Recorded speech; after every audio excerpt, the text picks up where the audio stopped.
国师，大军后方突然欲取之，必先予。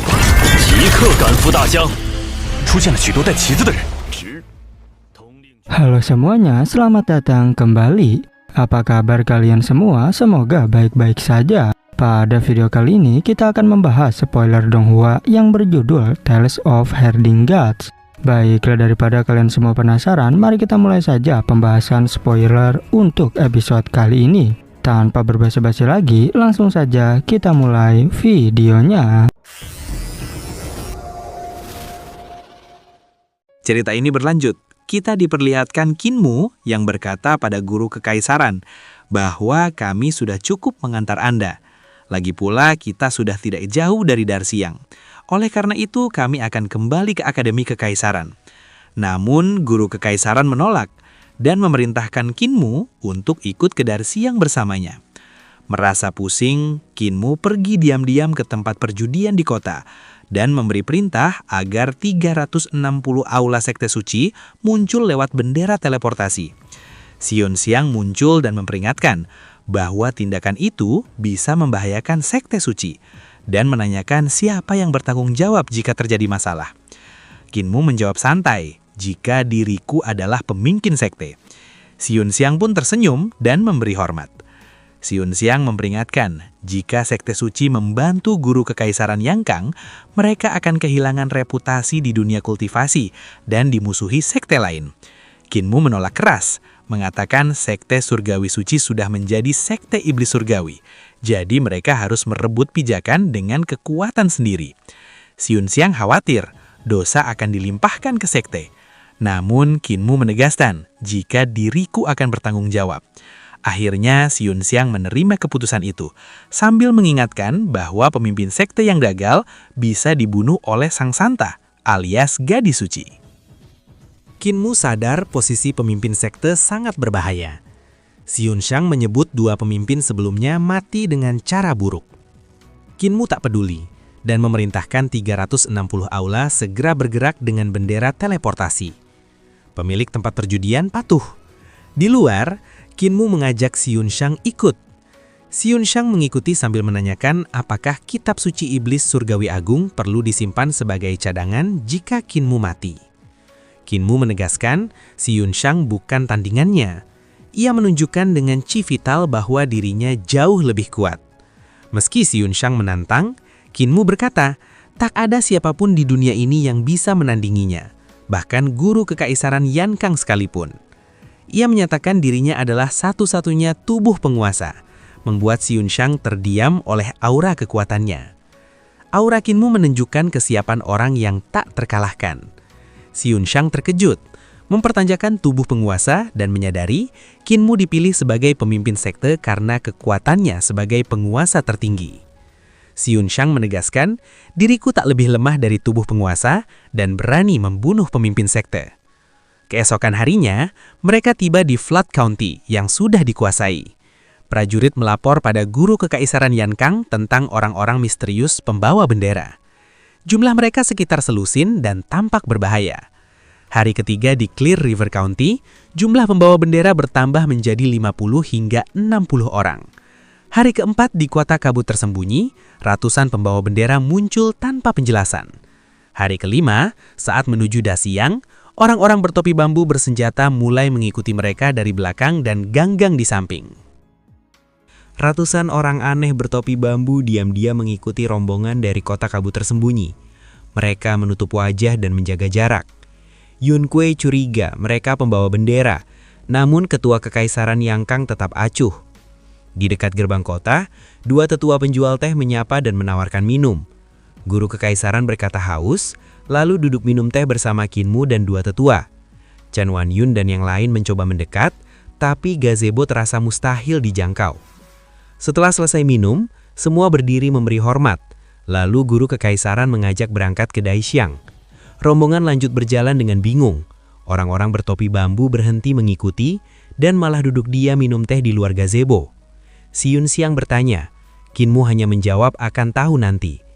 Mereka tiba di pinggir kota Daishiang yang dipenuhi kaum militer dan pasukan dari berbagai pihak. Banyak sekte dan tentara berkumpul, menunggu perang besar yang bisa mengubah sejarah. Kinmu melihat pasukan raksasa berzirah emas, berlatih menyerang kota dengan kereta awan, perisai dan tangga terbang. Ada juga prajurit yang melatih formasi tempur, serta kavaleri udara yang menyerang dari langit, menebaskan ribuan pedang cahaya dan menutup area luas dalam sekali serangan. Setelah kavaleri terbang melintas, pedang-pedang terbang kembali ke sarung di punggung mereka secepat angin dan kilat. Bukan hanya satu pasukan, melainkan puluhan kavaleri terbang bergerak bersama. Mereka memakai taktik sarang lebah dan kawanan serigala, membuat pasukan darat hancur jika berhadapan langsung. Saat melawan musuh kuat, mereka bisa menggantung lawan dengan taktik layang-layang hingga mati. Selain itu, ratusan kapal terbang juga dikerahkan. Setiap kapal membawa ribuan prajurit, membuat total pasukan mencapai ratusan ribu orang. Qinmu menyadari, reformasi guru kekaisaran Yang telah menjadikan pasukan kekaisaran sangat kuat. Jika sekte iblis surgawi diserang pasukan seperti ini, kehancuran hampir pasti terjadi. Setibanya di perkemahan, guru kekaisaran Yang berbincang singkat dengan Adipati Wei dan para jenderal, lalu memimpin Qinmu menuju kota Daxiang. Di kota itu, bendera berbagai sekte berkibar, termasuk sisa negara yang telah dihancurkan. Guru Agung Yang menegaskan bahwa generasi lama harus disingkirkan sepenuhnya agar kebangkitan sejati bisa terjadi, meski harus dibayar dengan darah. Saat Qinmu bertanya apakah semuanya siap, guru kekaisaran menjawab sudah siap. Gerbang kota Daxiang pun dibuka lebar. Dua barisan praktisi kuat berdiri di kiri dan kanan gerbang, chi vital mereka berubah menjadi bayangan dewa dan iblis. Qinmu menyadari, mereka adalah praktisi kuat dari alam makhluk surgawi, berjumlah sekitar 60 hingga 70 orang. Yo Qin Hong berkata, kekuatan itu belum seberapa. Untuk ujian di Akademi Kekaisaran saja, mereka pernah mengerahkan 99 praktisi kuat dari alam makhluk surgawi. Para pemberontak hanya punya sedikit praktisi setingkat itu, bahkan tak cukup untuk melawan Akademi. Saat memasuki kota, mereka melihat barisan panjang praktisi kuat dari alam makhluk surgawi berdiri di kiri dan kanan jalan. Jumlahnya lebih dari 1000 orang. Yu Qin Hong gemetar melihat pemandangan itu. Sementara Qinmu tetap tenang, karena sekte iblis surgawi juga memiliki ratusan praktisi setingkat ini. Selain sekte, beberapa negara yang telah hancur pun ikut terlibat dalam pemberontakan. Guru kekaisaran Yang menjelaskan bahwa dulu ia sengaja tidak membunuh semua praktisi kuat agar rakyat tenang, meski itu memberi peluang pemberontakan. Selain sekte dan negara, keluarga-keluarga terhormat juga ikut memberontak dan tak bisa diremehkan. Qinmu menghitung kekuatan lawan, banyak praktisi dari alam makhluk surgawi, berarti ada pula puluhan dari alam hidup dan mati, bahkan lebih dari selusin dari alam jembatan ilahi. Dengan para pemimpin setingkat pemimpin sekte dan praktisi dari tempat suci tersembunyi, guru kekaisaran Yang pada dasarnya mengirim mereka semua menuju kematian. Qinmu dan pihaknya siap memenggal kepala mereka lebih dulu. Para praktisi kuat di sepanjang jalan berdiri diam dan hikmat. Kota Daxiang sudah rata dengan tanah, tanpa bangunan tersisa. Hanya puluhan ribu tentara berformasi rapi, semuanya sunyi dan menatap tajam. Tekanan suasana sangat mencekam, bahkan Chen Wanyun gemetar, sementara Qinmu tetap tenang meski merasakan tekanan besar. Di pusat kota, istana lama telah lenyap dan diganti platform raksasa bertangga ribuan, menjulang puluhan meter seperti gunung kecil. Qinmu melangkah maju dengan hati bergetar. Platform itu ternyata adalah sebuah gunung yang dipindahkan, lalu diratakan puncaknya. Mereka menaiki tangga dengan langkah mantap hingga ke atas. Di puncak, para pemimpin sekte tak terlihat di tanah, melainkan berdiri atau duduk di atas penampakan dewa dan iblis, melayang di udara. Tekanan yang mereka pancarkan sangat besar, membuat Qinmu dan rombongan merasa tertekan oleh kekuatan para pemimpin sekte tingkat tinggi. Seorang wanita cantik berdiri di ujung jari penampakan dewa dan menatap guru kekaisaran dari atas, bertanya dengan nada tenang. Penampakan dewa itu berwujud tawis raksasa dengan mata putih bercahaya, ular besar melilit tubuhnya, dan kura-kura hitam di bawah kaki. Auranya agung dan mengintimidasi. Xiu Xiang terkejut, menyadari ini adalah wujud dewa yang ki vitalnya telah dimurnikan hingga mendekati alam dewa. Qinmu merasa bingung dan khawatir, lalu bertanya bagaimana tingkat kekuatan wanita itu, dibandingkan dengan wujud Dewa Agung yang tampak saat dilihat dengan mata ketiga. Cerita ini berlanjut. Kita diperlihatkan guru kekaisaran Yang Kang yang menoleh dan aura di tubuhnya langsung meledak tak terkendali. Keinginannya untuk bertarung meluap kuat dari dalam dirinya. Ia bertanya, "Pernahkah kau melihat kekuatan orang seperti ini?"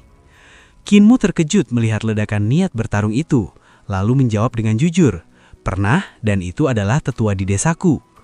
Guru kekaisaran Yang Kang terkejut dan ia berkata, "Tetua lagi, sepertinya kau punya banyak tetua."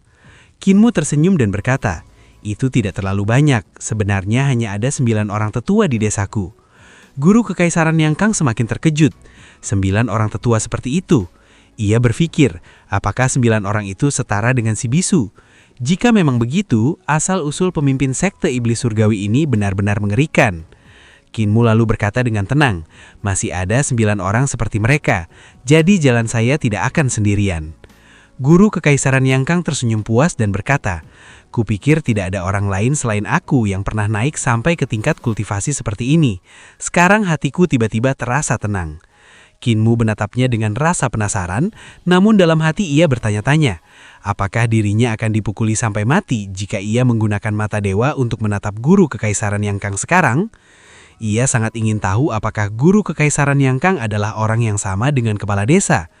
Namun Kinmu tetap tidak bisa sepenuhnya memahami guru kekaisaran Yang Kang. Ia tidak mampu melihat jelas tingkat kultivasinya, juga tidak bisa memahami sifat aslinya. Ada banyak hal yang terasa saling bertentangan pada diri orang ini. Jika ia menggunakan mata dewa untuk menatapnya, orang itu mungkin akan marah. Saat itu terdengar suara berkata, "Guru kekaisaran, kepala istana sedang berbicara kepada Anda. Mengapa Anda tidak menjawab?" Kinmu menoleh ke arah suara itu dan melihat seorang pria berjalan menuruni panggung. Pria itu mengenakan topeng perunggu yang sangat aneh, dengan bentuk wajah yang dilebih-lebihkan, telinga panjang dan lebar, hidung seperti paruh elang, mulut besar, sepasang mata seperti pilar, alis tebal, serta sebuah lubang di dahi yang tampak disiapkan untuk mata tambahan. Ketika Kinmu memperhatikan lebih saksama ke balik topeng itu, ia benar-benar melihat ada sebuah mata di sana. Ada mata di antara alis orang ini. Teknik apa ini? Kinmu pun sedikit terkejut. Guru kekaisaran Yan Kang lalu menoleh ke arah pria bertopeng perunggu itu.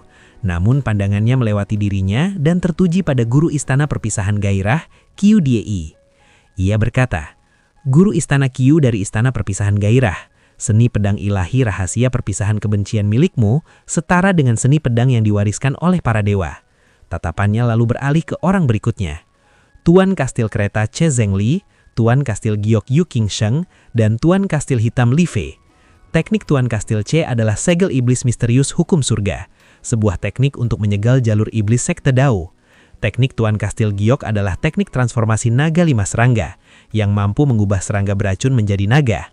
Sedangkan Tuan Kastil Li, Anda memurnikan racun, tetapi aku tidak bisa menilai dengan pasti teknik apa yang Anda gunakan. Penguasa Kastil Li terkekeh dan berkata, "Masih ada teknik yang tidak dikenal oleh guru kekaisaran. Teknikku disebut teknik misteri 3 dewa pengubah racun, yang mampu mengubah racun menjadi kekuatan." Tatapan guru kekaisaran Yang Kang kemudian tertuju pada orang lain. "Guru spiritual Dao Quan, selama ini kau selalu menyembuhkan penyakit dan menyelamatkan orang. Lalu mengapa kau justru bergabung dengan para pemberontak? Lebih dari 10 tahun lalu, akibat banjir sungai Surjing, wabah menyebar ke seluruh wilayah selatan. Saat itu kau menyembuhkan orang-orang dan membagikan obat secara gratis, hingga namamu dikenal baik di seluruh negeri. Aku pernah mengundangmu untuk menjadi pejabat di Akademi Kekaisaran, tetapi kau menolak, sehingga hanya dianugerahi gelar guru spiritual." Guru spiritual Dao Quan berkata dengan tegas bahwa mereka tidak bisa berjalan bersama karena menempuh jalan yang berbeda. Ia menolak tawaran guru kekaisaran Yang Kang karena melihat niatnya yang terlalu keras dan ingin menghapus semua sekte, sehingga ia merasa harus menghentikannya. Guru kekaisaran Yang Kang terdiam lalu berkata bahwa tujuannya membasmi sekte adalah agar lebih banyak orang bisa diobati dan menyelamatkan dunia. Dao Quan mengakui hasil kerjanya memang besar. Jumlah tabib kini jauh lebih banyak dan wabah bisa ditekan.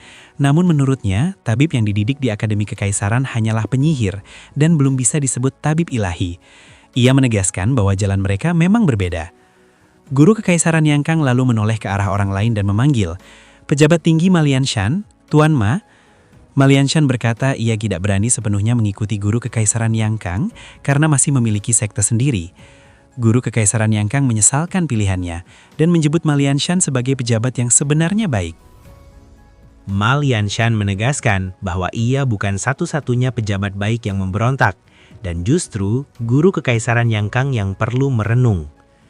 Guru kekaisaran Yang lalu berkata bahwa bagian yang busuk harus dipotong demi reformasi. Namun Malianshan tetap menghalangi jalannya. Ia menyebut satu persatu para tokoh besar dari berbagai sekte, biara, dan kerajaan, termasuk para leluhur generasi tua. Lalu ia menatap 2 pria tua dan 1 wanita tua, menanyakan sisa umur mereka setelah hidup ratusan tahun. Salah satu tetua bertubuh kecil tersenyum dan berkata bahwa ia masih punya 16 tahun lagi untuk hidup, serta mengungkap jika negara kecil yang pernah dihancurkan guru kekaisaran Yang sebenarnya adalah negeri yang ia dirikan sendiri. Wanita tua itu mengaku sebagai Tuan Tian sejati dan mengatakan bahwa Tuan Kastil Yu adalah putranya. Tetua gemuk yang dijuluki guru miskin menjelaskan bahwa ia mengembangkan logika miskin, di mana semakin miskin seseorang, semakin tajam logikanya.